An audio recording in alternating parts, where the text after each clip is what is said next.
विभिन्न आवासीय सोसाइटियों के संयुक्त तत्वाधान में टिकोना पार्क में आयोजित हिंदू सम्मेलन गरिमामय और अनुशासित वातावरण में सफलतापूर्वक संपन्न हुआ। सम्मेलन में समिति के कुछ चीजें आपको पुरुषार्थ से नहीं, जागरूक नागरिक बड़ी संख्या में उपस्थित रहे। कार्यक्रम में माननीय पार्षद जैन साहब के विशिष्ट उपस्थिति ने आयोजन की गरिमा को और बढ़ाया। सम्मेलन को संबोधित करते प्रख्यात वक्ता जेके शर्मा ने सामाजिक समरसता, सांस्कृतिक चेतना, संगठित हिंदू समाज की आवश्यकता पर अपने विचार रखे। उन्होंने समाज को एकजुट रहने, अपनी सांस्कृतिक विरासत को सहेजने और सामाजिक जिम्मेदारी के प्रति सजग रहने का आह्वान किया। उनके विचारों को उपस्थित जनसमूह ने गंभीरता और उत्साह के साथ सुना और सराहा। सम्मेलन के दौरान पूरा वातावरण अनुशासन, सकारात्मकता तथा सामाजिक एकता के संदेश से ओतप्रोत रहा।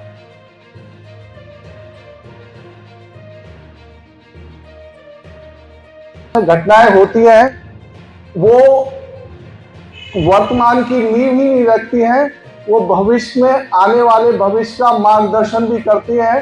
तो इससे पहले जो मुझे विषय दिया है उसके ऊपर मैं प्रकाश डालूं या अपनी अल्प बुद्धि से अपने विचार आपके सामने रखूं, मैं दो उदाहरण जरूर देना चाहूंगा कि ये 100 वर्ष में इस संगठन जो विश्व के सर्वोत्तम पटल पर पहुंचे हैं, जो आज विश्व विख्यात हुए हैं, जो विश्व के अंदर सबसे बड़े संघ के रूप में उभरे हैं, वो कैसे हम 100 वर्ष पहुंचे हैं।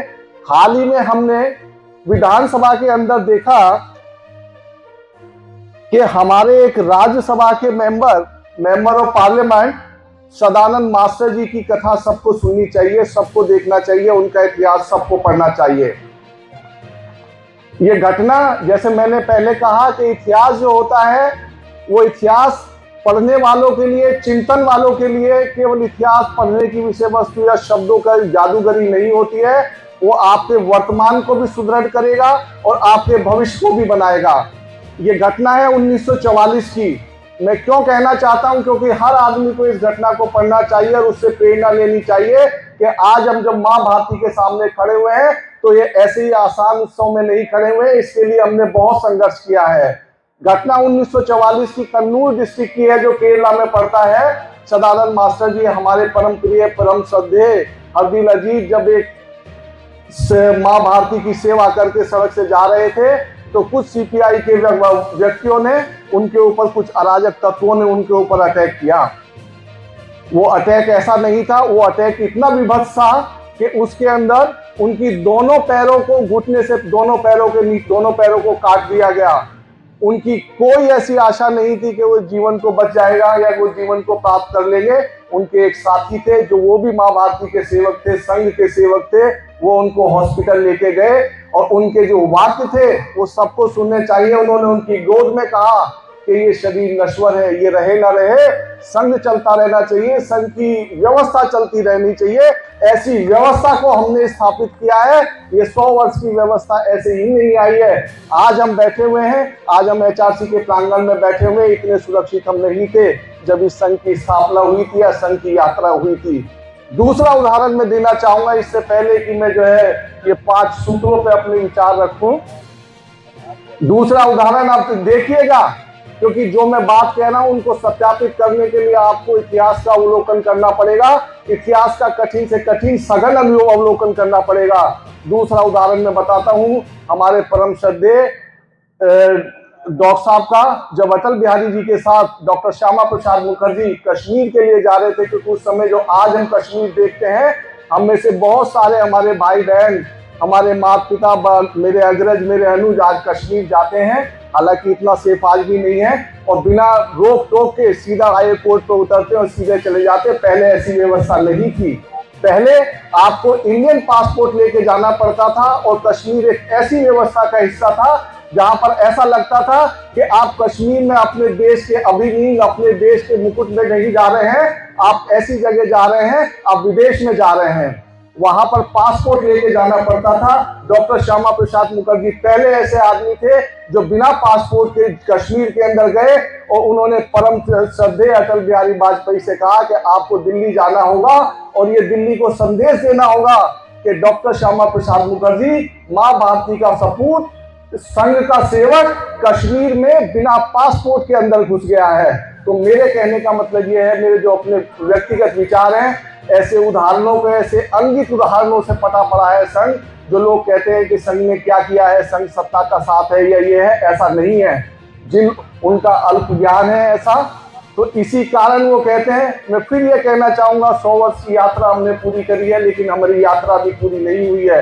अभी यात्रा निरंतर चलने वाली यात्रा है। माँ भारती का सपना अभी पूरा नहीं हुआ। उस यात्रा को पूरा करने के लिए जो हमारे बुद्धिजीवी हैं, जो हमारे अग्रज हैं, जिन्होंने इन 5 सूत्रों को जो इसके ऊपर लिखे हुए हैं, सामाजिक समरसता, कुटुंब प्रबोधन, पर्यावरण संरक्षण, नागरिक कर्तव्य और स्वयं का बोध, इन सूत्रों को अपनाना होगा।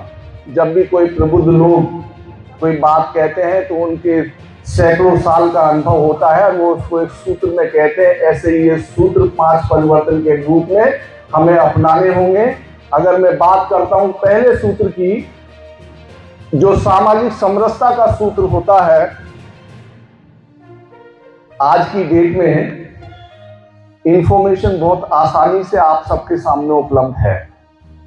हम YouTube को बहुत सारी नकारात्मक गतिविधियों के रूप में देखते हैं, पर अगर हम सकारात्मकता के रूप में देखेंगे तो हम पाएंगे, क्योंकि अगर मुझे इस सूत्र को एक उदाहरण के साथ परिभाषित करना पड़े तो मैं परम श्रद्धेय हरदिल अजीज महाकवि अटल बिहारी वाजपेयी जी का वो भाषण याद करूंगा जो उन्होंने प्लासी के युद्ध के बारे में कहा था। वो सामाजिक सूत्र को पूर्ण रूप से परिभाषित करता है। वो भाषण वो बताता है कि इस सामाजिक समरसता के क्या क्या गुण होने चाहिए, कैसे हमें अपनाना चाहिए। उन्होंने प्लासी के युद्ध का उदाहरण दिया था। उन्होंने बताया था कि जब प्लासी का युद्ध हो रहा था तो देश के भविष्य का फैसला होने वाला था, क्योंकि आक्रांताओं के साथ प्लासी का युद्ध हो रहा था। माँ भारती के सपूत देश की रक्षा के लिए लड़ रहे थे, लेकिन दुर्भाग्य की बात यह थी कि उसमें देश पूरी शक्ति के साथ नहीं लड़ रहा था, क्योंकि हमने लोगों को बांट दिया था।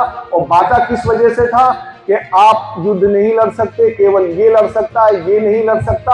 हम अपनी आधी से भी कम शक्ति के साथ दुश्मनों के साथ लड़ रहे थे। सामाजिक समरसता का सूत्र ये कहता है कि हमें सबको बिना भेदभाव के माँ भारती के सपने को पूरा करना है, और उस युद्ध को जो वहां प्लासी के युद्ध में अधूरा रह गया था उसको पूर्ण करना है। आपको पूरी एकता के साथ लड़ना है, इसमें किसी का भेदभाव नहीं होना चाहिए। ये नहीं है कि यदि मैं योग्य नहीं हूं, मुझ में शक्ति नहीं है, तो मैं युद्ध नहीं लड़ सकता, मैं तलवार नहीं चला सकता, या मैं बौद्धिक योद्धा नहीं हो सकता। तो ऐसे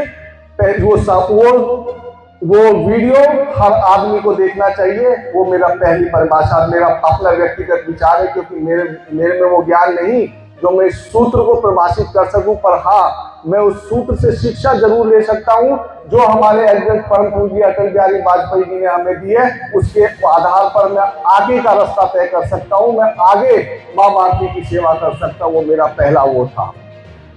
हमने देखा होगा जो कुटुंब प्रबोधन का काम है, उसका पहला मैं कुछ लिटरेचर लेकर आया हूं आपके साथ साझा करने के लिए।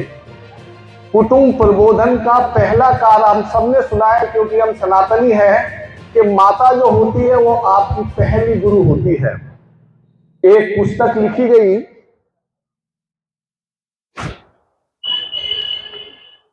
मैं गलत हो सकता हूं, लेकिन इस गलत को भी सत्यापित करने के लिए आप लोगों को अध्ययन करना पड़ेगा।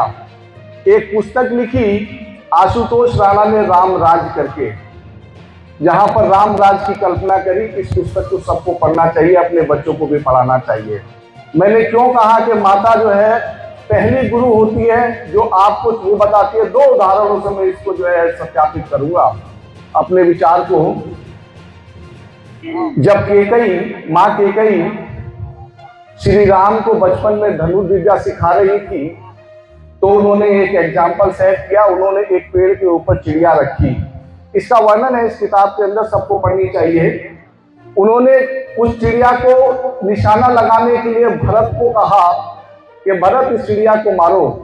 भरत चिड़िया को नहीं मार पाया। उन्होंने कहा कि मां, मैं जीव हत्या नहीं कर सकता। फिर बारी आई राम की, तो राम से कहा, उन्होंने श्री राम से कहा कि आप इस चिड़िया को मारो। श्री राम ने तीर खींचा और एक ही बार में चिड़िया पे निशाना लगाया और चिड़िया को मार दिया। जब जो संवाद केकई राम और भरत के बीच में हुआ है 4 लाइनों का संवाद मैं आपके सामने आपकी अनुमति से पढ़ना चाहूंगा। तो